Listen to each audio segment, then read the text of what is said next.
No one expected it, not the press, not the public, and certainly not Prince Edward. When a sealed document quietly surfaced within palace archives and revealed Sandringham Estate had been officially transferred to Prince Louis, the monarchy's inner walls trembled. What followed was a series of tense confrontations, whispered betrayals, and a truth that could fracture royal bloodlines. This isn't just a change in ownership, it's a declaration of legacy war. Before we go deeper into what this really means for the royal family, make sure to subscribe so you don't miss a single update. The revelation came without warning, wrapped in silence and delivered with the weight of centuries. A palace communiqué, discreet, coded and deeply classified, confirmed the unthinkable. Sandringham Estate, one of the Crown's most sacred grounds, had been legally deeded not to a senior royal, not to a working peer of proven dedication, but to Prince Louis, the youngest son of the Prince and Princess of Wales. This wasn't a clerical error or a misinterpretation of inheritance customs. It was deliberate, intentional, final, and Prince Edward, once considered a quiet guardian of tradition, was blindsided. His response was described by aides as a moment of frozen disbelief. There was no outrage, no shouting, just stillness. Those close to him say he stood there, gripping the edge of the communiqué, unable to reconcile what he was reading. The man who had, for decades, dutifully represented the crown without scandal or spotlight, now faced the erasure of a future he believed was promised. The legitimacy of the document was questioned immediately. Palace aides, some in shock themselves, launched a frantic verification. Yet no records surfaced of a formal discussion, no minutes from a meeting, no trail of signatures beyond what was already authenticated.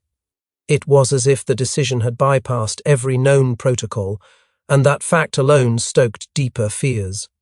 The question on everyone's lips echoed through the corridors of power: why Prince Louis? Sandringham has traditionally been passed down through senior ranks, a symbolic nod to the monarchy's strength and continuity. But this move shattered that tradition entirely, vaulting a child barely aware of the estate's significance into a role heavy with historic expectation. The deed's language, too, was hauntingly deliberate. It spoke of future vision, of preservation through new blood, of a monarchy that must evolve to endure. These weren't legal phrases, they were ideological declarations. They marked a shift not just in inheritance but in royal strategy. More shocking still were reports that King Charles, upon receiving the final version of the transfer, wept in private. Staff described a rare moment of emotional collapse, but no one knows for certain if those tears were born of pride for his grandson or despair over the implications of what had been set in motion. Was this Charles's decision, or was it one he had no power to stop? Did he see this as a torch passed forward or a quiet defeat? But as the royal family gathered behind closed doors, it wasn't just the deed that raised eyebrows, it was who orchestrated it, and why. Someone deep within the royal machine maneuvered this handover with near-surgical precision. Was it King Charles himself or someone acting in his shadow? As the paper trail is quietly traced, names begin to emerge. And with every uncovered document, it becomes clear this wasn't a spontaneous decision. It was a plan years in the making, and someone powerful wanted Louis to hold the keys. The palace's legal archives, once thought to be sealed with absolute clarity, have begun to whisper. A name long buried in administrative footnotes suddenly rises with glaring relevance. Sir Malcolm Wexley, a discreet legal strategist who served as one of Queen Elizabeth II's final private advisors. Few within the public ever knew him. Even fewer in the palace understood the depth of his role. But Wexley wasn't just offering legal counsel, he was safeguarding intentions. And according to leaked internal documents, Wexley had been tasked with preparing alternative succession strategies in the Queen's final years, particularly concerning property assets and legacy reinforcements. One note, scribbled and unsigned but traced to Charles's own handwriting, chillingly read, "This must be done before it's too late." The question remained, what was he rushing against? Time, opposition, or the weight of royal tradition collapsing beneath him? Suspicions quickly turned toward Princess Anne, the unshakable compass of duty within the monarchy. Unlike her brothers, Anne had never sought the throne, but her influence was undeniable. According to multiple royal aides, she had quietly championed the idea of passing Sandringham to a younger heir, one untouched by scandal, one unburdened by factional history. In private, she referred to Louis as the bridge to the future, someone who could inherit the essence of tradition without the fractures of the past. Her voice, though often calm, carries weight in any decision room. And when Anne stands behind a plan, others follow, even if it breaks convention. Then there was Catherine. Not loud, not confrontational, but quietly omnipresent. Those who truly understand the palace's inner workings know Catherine's moves are rarely random. Over the last 2 years, she had deepened her involvement in estate affairs, education foundations, and royal transition committees. But more importantly, she had earned the Queen's personal trust, something that few, including Charles and Camilla, could ever fully claim. Rumours suggest that before her passing, the Queen confided in Catherine about her fears for the monarchy's future. She reportedly said, "Only those without bitterness can carry this forward." And Catherine had not forgotten that. Still, amid all this manoeuvring, it was Prince William's silence that screamed the loudest. Through weeks of public confusion and private outrage, he said nothing, no statements, no clarifications, just an eerie stillness. For some, this was the sign of a man caught off guard. But for others, especially those inside the Crown's administrative web, it was the quiet of a tactician watching his plan unfold. One aide, who refused to be named, revealed a chilling quote attributed to William during a strategy session months ago. "We're not just preserving the family, we're preserving the monarchy itself." In one of the most telling leaks yet, a palace source offered words that cut through the fog like a blade. This wasn't about land, it was about survival. Those 6 words reframed everything. Sandringham, the sprawling symbol of royal permanence, wasn't handed to Prince Louis to reward birthright, it was entrusted to him as a contingency against chaos. A living emblem of stability, chosen not for who he is today, but for what he represents tomorrow. And while motives swirled in secrecy, emotions erupted in the drawing rooms of royal memory, because Sandringham wasn't just an estate to Prince Edward. It was a symbol of everything he was promised, and suddenly denied. For decades, Prince Edward stood as the quiet pillar of duty, unshaken, unseen, unquestioned. But in the span of a single afternoon, the royal promise made to him crumbled. As whispers of betrayal swirl, Edward's silence speaks louder than rage. What he gave to the crown, he now questions if it was ever valued at all. From the beginning, Edward's bond with Sandringham had been deeply personal. He wasn't just a royal who spent holidays on the estate. He was a boy who once chased dogs through its woods, a young man who sat quietly with his father near the estate chapel, and later, a figure who poured himself into the estate's preservation and representation when others looked elsewhere. It was unspoken, but not unclear, Sandringham would one day be his, not through entitlement but through earned trust. That belief had shaped his devotion, shaped his silence, shaped his choice to remain in the shadows, carrying out the duties others discarded. He never vied for attention, he never demanded the spotlight. He simply served loyally, quietly, and without fail.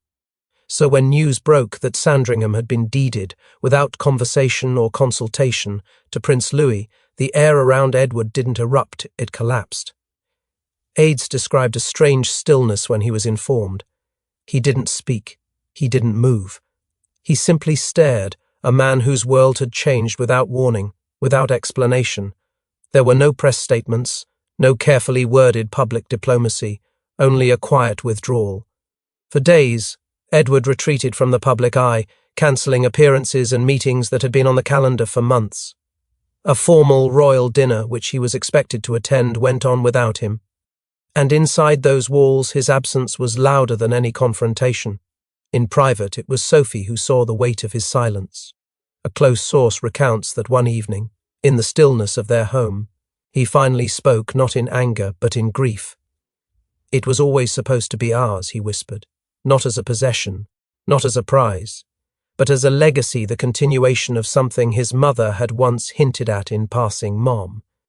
Hence, Queen Elizabeth, during quiet afternoons at Balmoral, had often remarked how Edward was the keeper of tradition, the one who understood the crown's need for restraint in the age of spectacle. It was widely assumed that Sandringham would reflect that spirit through him. Now that lineage was shattered.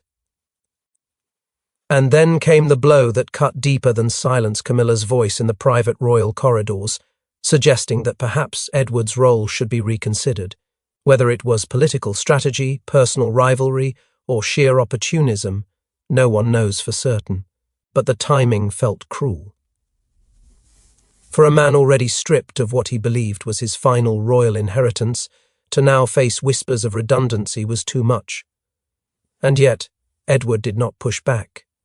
He simply stepped further away, his absence growing heavier with every day.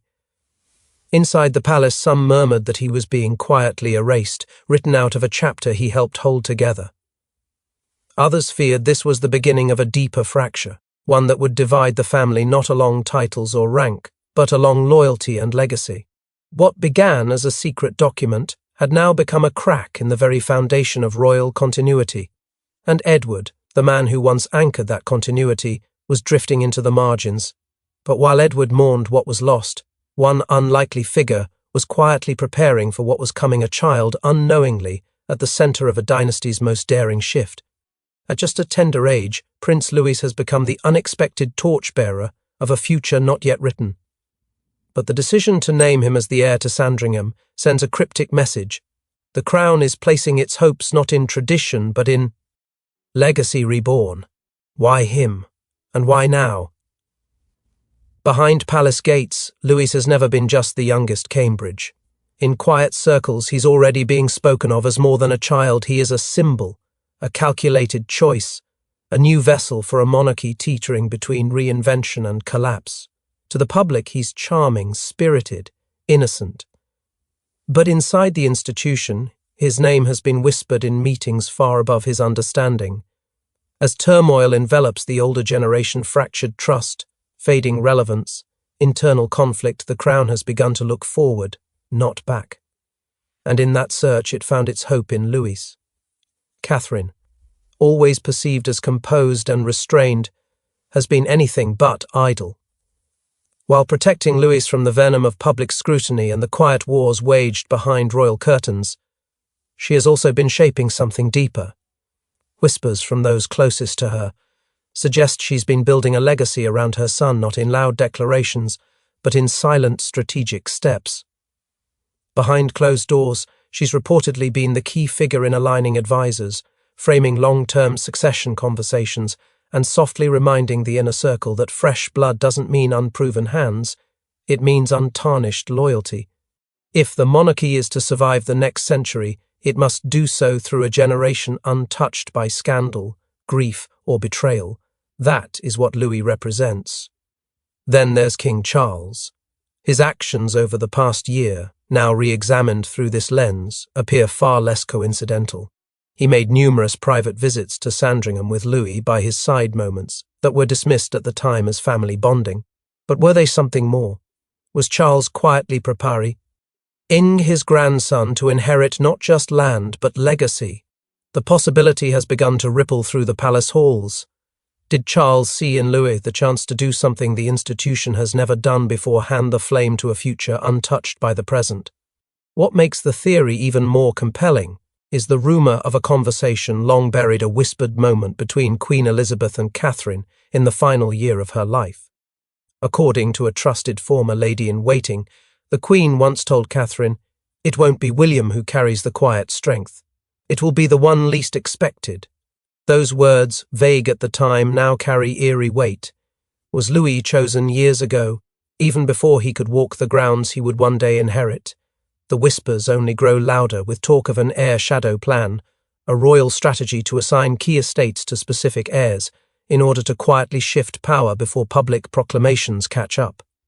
Sandringham would be the first such move, but perhaps the most revealing sign came from within the estate itself. Months ago, a massive renovation effort, one that had been years in the making, was abruptly paused. No reason was given. Staff were reassigned, budgets restructured. Now, insiders believe it wasn't budget cuts or planning issues. It was preparation for the handover. A holding pattern, a waiting game. The estate was no longer being shaped for Edward. It was being held in trust for a prince who hadn't even lost his baby teeth. But not everyone viewed the move as strategic genius. For some in the royal circle, this was nothing short of treason. Camila was reportedly incandescent with rage. Not only had the estate been quietly given to Catherine's son, but her own grandchildren, once hinted to be part of Charles's legacy, were dismissed without explanation. Behind palace walls, Camilla's fury exploded, and the fallout was immediate. Those close to the Queen Consort describe a moment of near detonation behind closed doors. Upon learning of the Sandringham handover, Camila allegedly stormed into Charles's private office, demanding answers he couldn't or wouldn't give.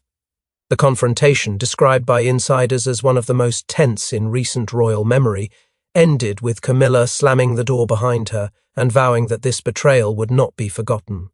What shocked her wasn't just the act itself, but the fact it had been done quietly, with no consultation, no transparency, and no regard for the family dynamics already stretched to their limit.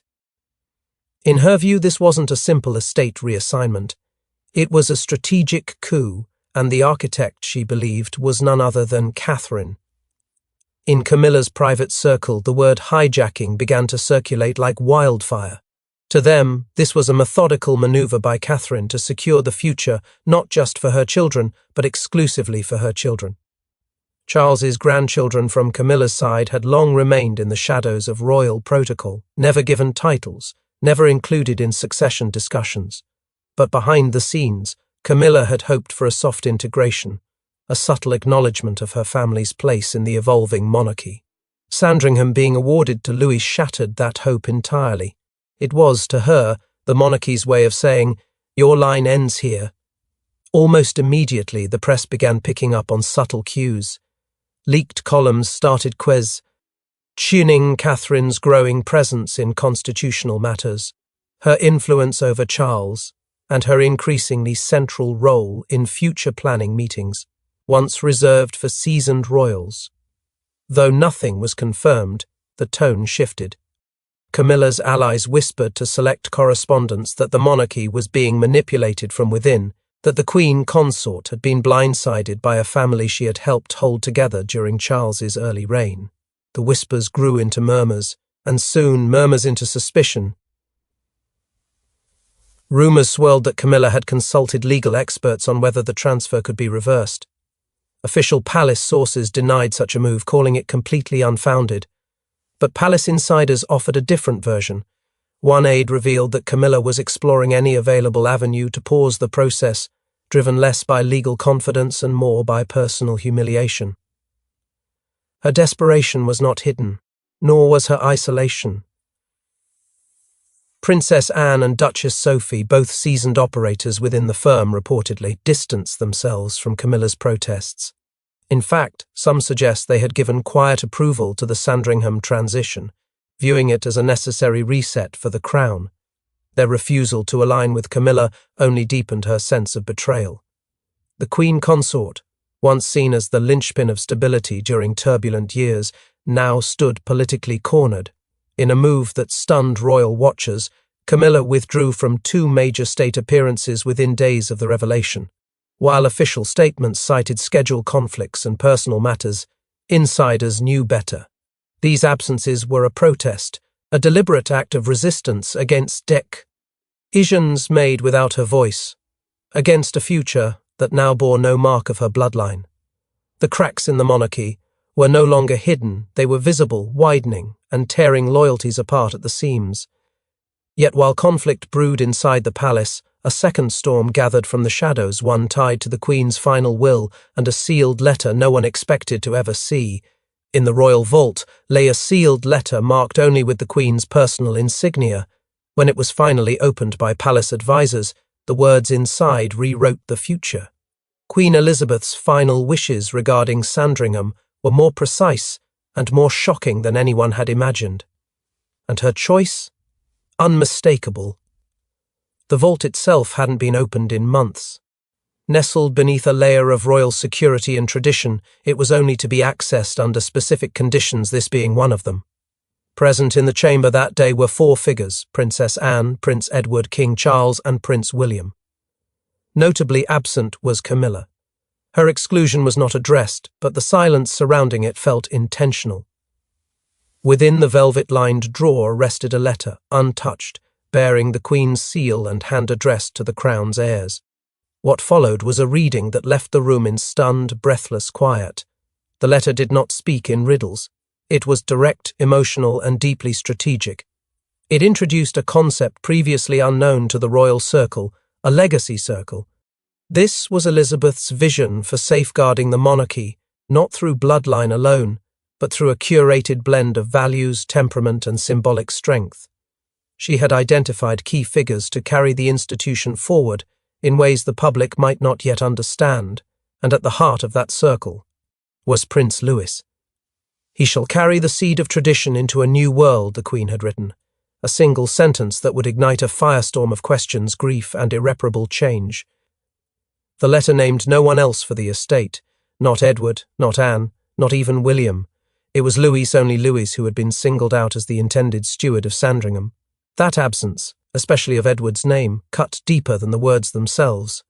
Many believed it to be an intentional omission, not one of malice, but of self-preservation.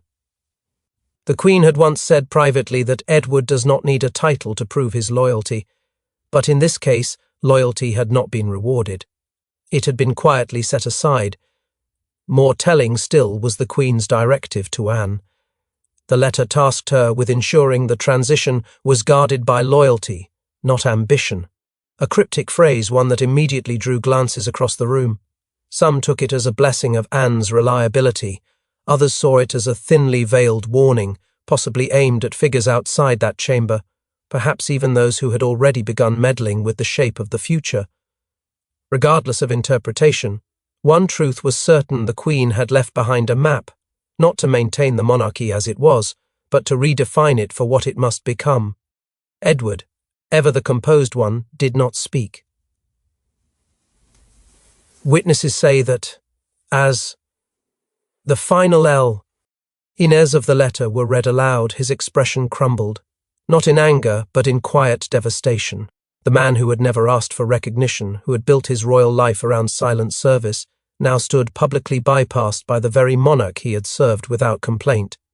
Sources say he left the room alone, eyes brimming, a door shutting behind him that sounded more like an ending than a retreat.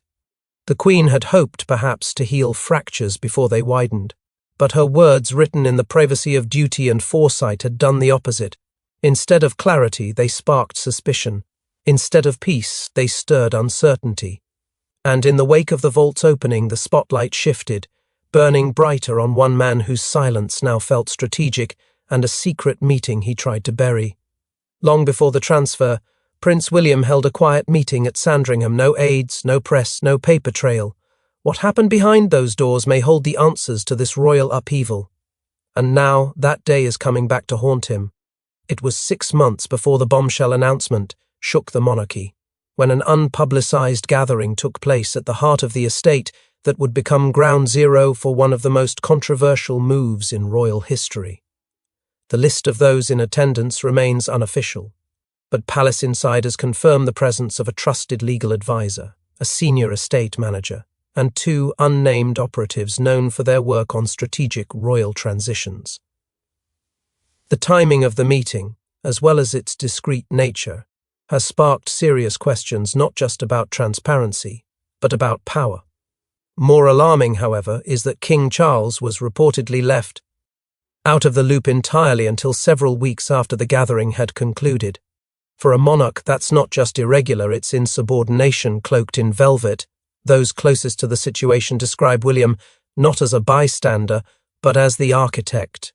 For years he has cultivated an image of duty and balance. But within the palace, some now see a different version, one that plans meticulously behind the curtain, that understands the monarchy's public pulse and moves in silence to recalibrate its core. The decision to install Prince Louis as the future steward of Sandringham wasn't impulsive, it was strategic, calculated, deliberate. This was no ceremonial nod. It was a quiet rewriting of power structures, wrapped in the illusion of legacy preservation. Catherine's role remains a matter of debate. Officially, she wasn't at the meeting, but eyewitness accounts place her near the estate that same day, engaging with local staff and overseeing aspects of the estate's nursery garden, a seemingly mundane activity. But to those in the know, it was too coordinated to be coincidence. Catherine's proximity to the scene, her rising influence, and her protective posture toward Louis paint a compelling picture. She may not have spoken in the room, but her fingerprints were everywhere. And then, there's the quote, the phrase reportedly uttered by William during the final moments of that closed-door meeting, a phrase that now echoes across royal corridors with chilling clarity: "We are securing the long-term soul of the monarchy." It was a declaration not just of vision but of resolve. This wasn't about tradition, it wasn't about fairness, it was about survival. For William, Sandringham's transfer to Louis wasn't simply a family decision. It was a maneuver to ensure the institution remains intact long after today's headlines fade. Camilla's allies, however, see it differently. To them, this was nothing short of a palace coup, masked in the language of duty. By bypassing established norms, by excluding key voices, and by acting under the veil of silence, William had executed what some are now calling the velvet takeover. And though it lacked the overt chaos of past royal clashes, its impact may be far more permanent. The monarchy had been moved quietly, but unmistakably. And yet, even with all these revelations, one final twist was still to come, one that would put Prince Edward back in the spotlight and force the nation to take sides. For weeks he said nothing. But now, Prince Edward has spoken, and his words are nothing short of royal thunder. In an emotional address delivered behind palace gates, Edward breaks tradition and confronts the monarchy's decision head-on. The crown may survive this, but its soul has been forever altered. It wasn't a televised statement. It wasn't rehearsed by aides or choreographed by press officers. It was raw, honest. Delivered to a small gathering of staff, extended family, and loyal friends in the private gardens of Bagshot Park. But word of what Edward said that day spread faster than any royal decree in recent memory. Those present described his tone as sorrowful yet defiant. A man wounded not by loss of property, but by the erosion of a trust he had spent his life honouring. For decades he had upheld the monarchy's quiet codes, never asking for praise, never stepping out of line. But now those very virtues had become his punishment. "I served without expectation," Edward began, his voice reportedly steady but heavy. "But I will not pretend to understand this betrayal." The sentence sent chills through the room. It wasn't just a personal reckoning, it was a challenge to the very institution that raised him. Edward spoke not as a prince, but as a brother, a son, a man who believed his loyalty would be protected by those who shared his blood. What stung most wasn't being overlooked for an estate. It was that decisions were made in silence, in secrecy, without a single word to the one man who had protected tradition while others courted the spotlight. But even in grief, Edward did not seek division. His speech called for unity, yes, but unity rooted in transparency, not manipulation. He warned of history repeating itself, of legacy being sculpted in the shadows rather than forged in earned light. The crown must evolve, yes, he admitted, but it cannot afford to abandon the very principles that give it meaning. That line became the heartbeat of a movement. Within hours, social media erupted with support. #JusticeForEdward trended across platforms. Letters poured in. Former staff members, royal watchers, and even Parliament backbenchers voiced their dismay. It wasn't just about Sandringham anymore. It was about a monarchy increasingly ruled by unseen hands. The response from William was swift but composed. In a formal statement, he dismissed the idea of betrayal, asserting instead there was no betrayal, only forward vision. His tone, though calm, sparked further debate. To some it sounded like strength. To others it reeked of condescension, of a future being imposed rather than inherited. The carefully crafted words did little to quiet the unrest. If anything, they widened the rift. For the first time in years, two branches of the royal family were publicly and emotionally out of sync.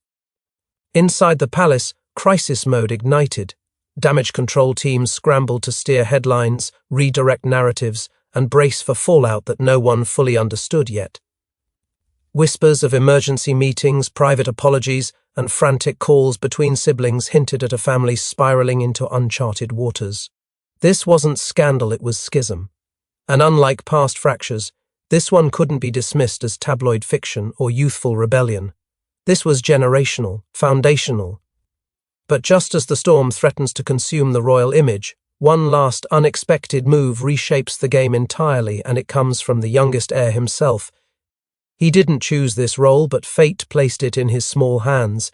As Prince Louis takes his first steps through Sandringham as its future custodian, one moment captured by a quiet observer sends chills through the royal household.